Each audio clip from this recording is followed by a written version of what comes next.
প্রত্যেক দিন কিছু আমলকে নিজের জন্য খাস করে নিন।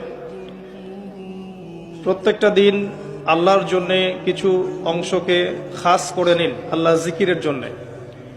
চেষ্টা করুন প্রত্যেক দিন বেশি থেকে বেশি আলহামদুলিল্লাহ পড়তে। পারা যাবে ইনশাআল্লাহ?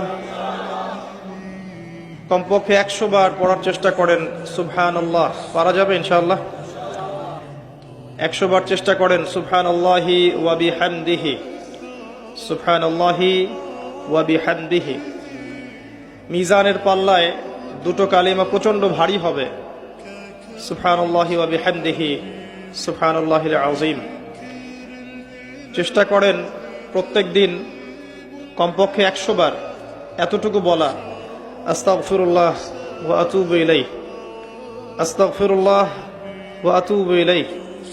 নবী সাল্লাল্লাহু আলাইহি ওয়াসাল্লাম, যার আগের পিছের সমস্ত গুনাহ মাফ, যিনি নিষ্পাপ মানুষ, তিনি দিনে 100 বার আল্লাহর কাছে ইস্তেগফার করতেন।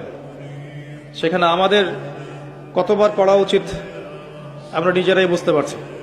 কমপক্ষে 100 বার বলতে চেষ্টা করি আস্তাগফিরুল্লাহ ওয়া আতুবু ইলাইহি। এবং সকালে এবং সন্ধ্যায় একবার করে বলার চেষ্টা করি সাইয়্যিদুল ইস্তেগফার।